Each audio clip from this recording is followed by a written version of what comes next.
tendrá la aplicación de la ley sobre la marcha de los servicios ferroviarios y demás. Concretamente la disidencia está en que, la que plantea Pino Solanas, en que no hay una estatización de los ferrocarriles. Y tiene razón. Lo que pasa es que en los medios aparece, y uno a veces tiende a repetir sin rigor histórico en todo caso, aunque sea de ayer, no se reestatizan los ferrocarriles. Se crea una sociedad del Estado, llamado Ferrocarriles Argentinos, por la cual, a partir de esta ley, el Estado retoma su potestad sobre los servicios y sobre las infraestructuras, tanto de cargas como de pasajeros. Esto no quiere decir que todo el servicio ferroviario, que es mucho más complejo que ver pasar un tren, pase a manos del Estado, sino que el Estado se hace cargo de lo que hasta ahora no tenía.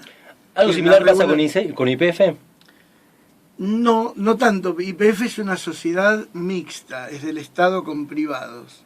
Y esta es el 51%. Claro, y esta es una sociedad del Estado, con atribuciones para hacerse cargo en forma directa de algunos servicios, controlar aquellos servicios que están con concesión privada. El control final lo tiene el Estado. El control final lo tiene el Estado, pero también tiene potestad para revisar concesiones, anularlas y volver a dar concesiones.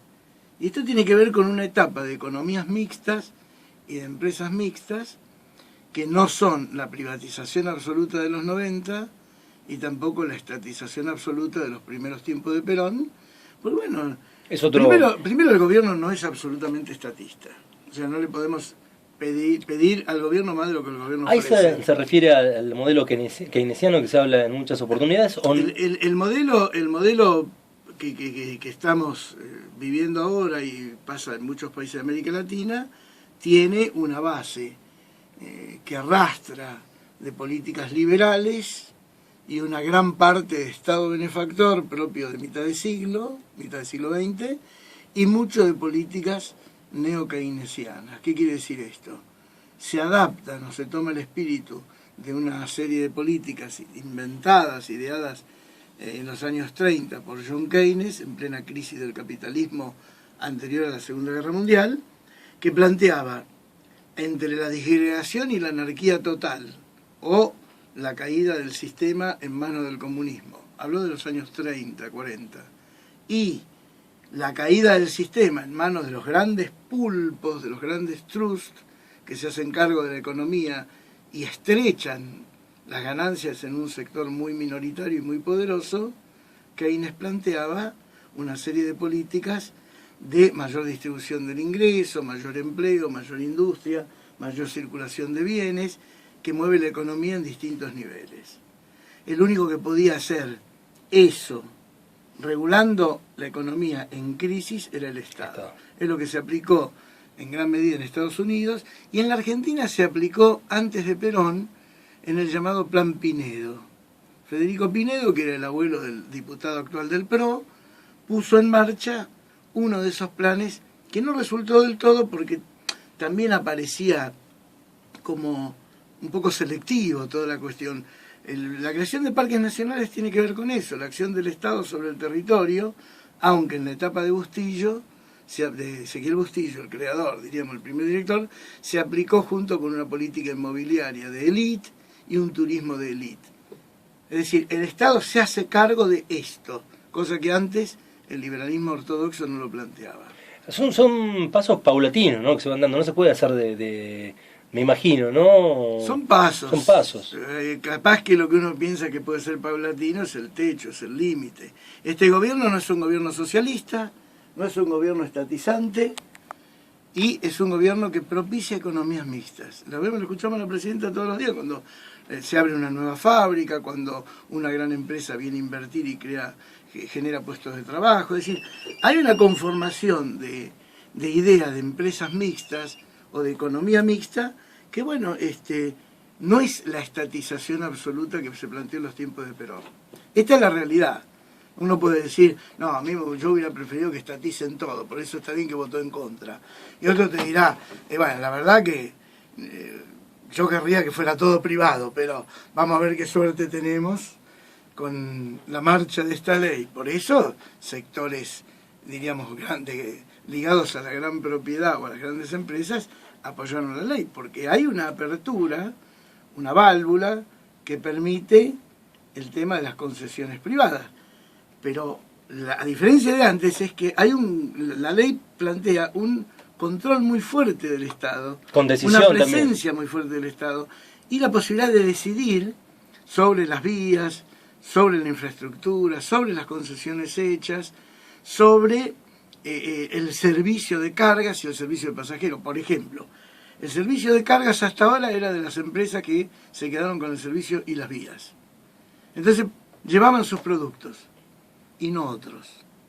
Con la nueva ley, sobre esas vías que son del Estado, podrán seguir algunas empresas privadas llevando sus productos, pero podrán otras, con trenes que ponga el Estado, o trenes que se pongan para que otra empresa privada haga circular los trenes, otros bienes, otros materiales, otras mercaderías, otras producciones. Bien. Esto es lo que se puede a partir de la ley.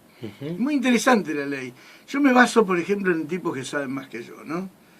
Estuve buscando la ley, estuve leyendo algunos artículos, no las notas de los diarios, porque las notas de los diarios no pasan mucho más allá de la crónica y lo que dice tal o cual político. Uno ya sabe lo que va a decir Morales, lo que va a decir Sanz, lo que va a decir Macri, lo que va a decir Randazzo. Hay que ir un poco más a ver qué saben los tipos que opinan de ferrocarriles. Que han estudiado, que han estudiado el tema de los ferrocarriles. Uh-huh. Y hay un tipo muy interesante que yo te di el link para escucharlo y para ver si lo podemos traer a la radio vía telefónica, que es el nieto de Scalabrini Ortiz. Se llama Martín Scalabrini Ortiz, es un ingeniero industrial, maneja mucho el tema de minería, maneja mucho el tema de la cuestión nuclear y maneja sobre todo el tema de los ferrocarriles. Es un crítico del gobierno, es un crítico de muchas políticas del gobierno, pero sin embargo tiene una mirada de apuesta muy fuerte a que los ferrocarriles vuelvan a estar en la órbita estatal y salgan de este desquicio absoluto que se generó en los años 90, que ahí creo que acá la compañera de trabajo Matilde, la amiga, tiene un par de audios que se pueden escuchar que son tristemente históricos. Está la palabra de Dromi, está la palabra de Menem. Bueno, ahí arrancó el tema de las privatizaciones. Pero ojo, hubo 3 momentos muy fuertes de decadencia del ferrocarril. Primero en los tiempos de Frondizi, luego en los tiempos de Videla Martínez de Oz y finalmente con Menem. ¿Con las mismas políticas en las 3 ocasiones? El mismo tipo de política. El mismo tipo de política. Que si querés, después de escucharlo... Ahí está terminando de hablar por teléfono con un oyente y... Podemos analizar esos 3 momentos. A ver si ahí en un ratito Matilde Murúa nos va... Una gran parte de la población y de los políticos, incluyendo el Partido Justicialista, obvio, estaban aplaudiendo, y gran parte de los medios de comunicación, si no la mayoría o todos, hacían la campaña pro privatización, el Estado es mal administrador, no olvidemos Neusta Grondona, no olvidemos este que es dueño, ¿cómo se llama? Este que es dueño de algunas radios también, que anda siempre en la... ¿Pero está visible ahora? Sí, no. Está empresario. Fontevecchia. No, bueno, ese, otros más. Jugaban un poco a todo esto, a resaltar la decadencia de los servicios del Estado, que cuajó en gran parte del público, porque además los servicios estatales eran malos. Hasta publicitariamente se hacía. Además eran malos. Vos se vendía una casa con teléfono más cara que una casa sin teléfono. El alquiler de una casa con teléfono era superior a una casa sin teléfono. Andá a conseguir un teléfono en aquella época. Los servicios eran malos, los trenes no llegaban bien. En general el problema era real, pero ¿qué pasó con eso? Hablemos de los trenes. Bueno, y quiero decir que mucha gente estaba en contra porque fundamentalmente hubo una plaza del no, llevada por gente de los gremios, especialmente estatales, especialmente en contra de las privatizaciones, pues se sabía, las privatizaciones van a dejar el tendal de gente en la calle. Pasó con YPF, pasó con Telefónica, pasó con con los ferrocarriles, pasó con todo. Brevemente, antes de que continúe, Jorge, para los oyentes por ahí hay chicos escuchando, ¿cómo podrías explicarlo vos, que seguramente vas a tener las mejores palabras para decir qué importancia estratégica tiene tener mayor presencia del Estado en las vías férreas a lo largo y a lo ancho del país? Brevemente. En el momento en que se desarrolló la red ferroviaria en el mundo, no existía el camión y todavía no estaba explotado el petróleo, o sea, tampoco había pavimento. Por lo tanto, a la carreta la sustituye el tren, a las tropas de carreta la sustituye el tren. El tren es mucho más rápido, más efectivo y más barato que las tropas de carreta. Lo que no es barato es instalar el ferrocarril. Por eso las inversiones extranjeras.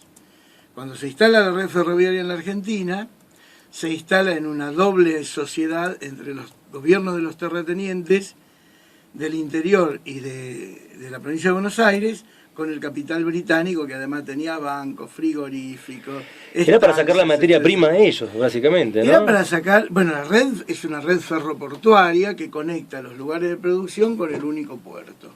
Después se hicieron ramales al puerto de Bahía Blanca, se hicieron ramales a Ensenada, se hicieron ramales a Santa Fe y especialmente a Rosario, que fue un puerto cerealero muy grande, pero el núcleo principal estaba en Buenos Aires. Las vacas ya no iban más caminando hasta llegar al frigorífico, iban en tren. Claro. Entonces ni se debilitaban, ni perdían peso, ni tardaban tanto tiempo.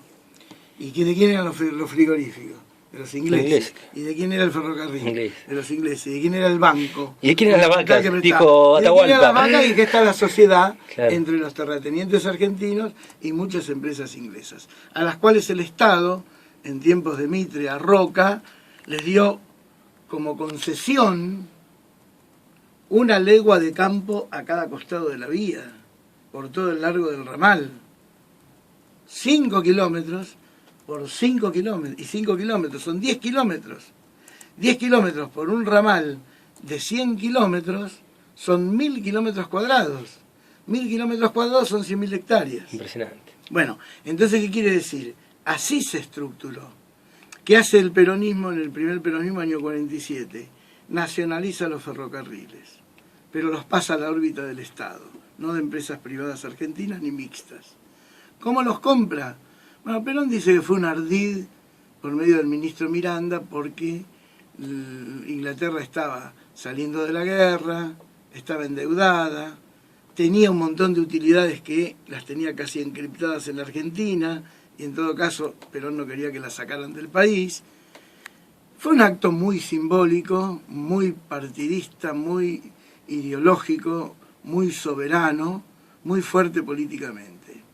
Después hubo críticas por los números, pero de todas maneras, esta corriente del nacionalismo ferroviario, del nacionalismo económico, siempre, donde estaba Scalabrini Ortiz, por ejemplo, siempre valoró el hecho político primero, y luego el hecho de que el Estado se hacía cargo de los ferrocarriles, independientemente si fue más caro o más barato comprarlos.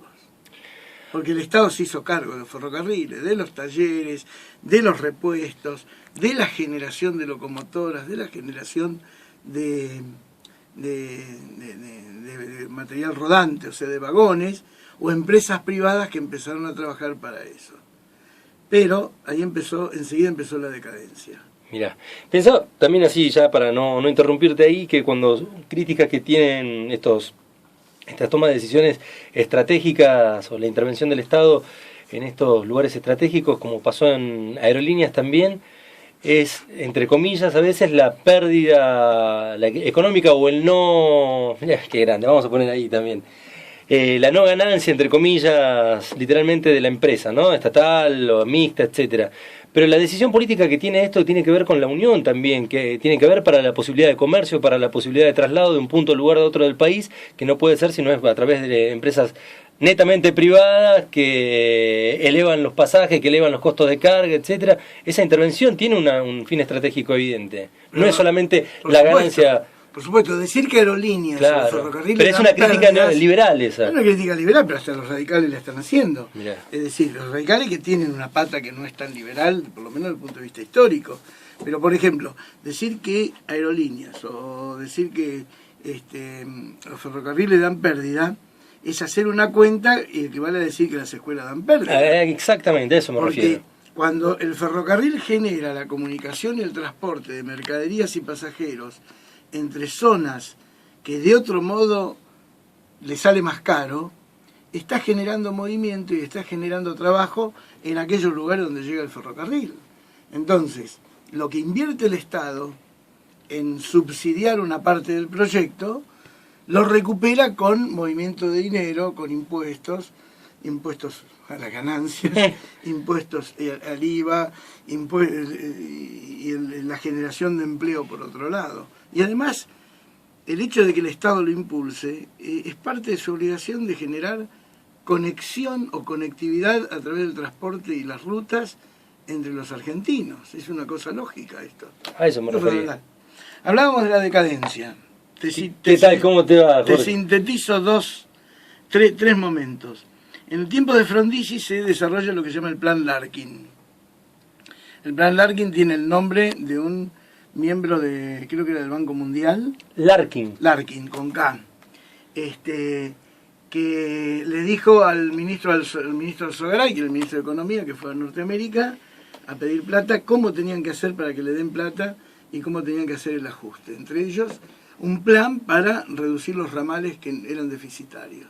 Gran parte, yo tengo los datos pero no los voy a dar porque es demasiado para darlos por radio.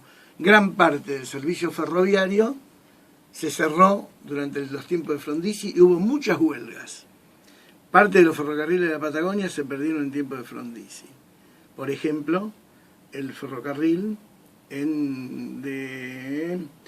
por Puerto Madryn, Alto Las Plumas y a Playa Unión. ¿Qué se hacía con el material ferroviario en ese momento?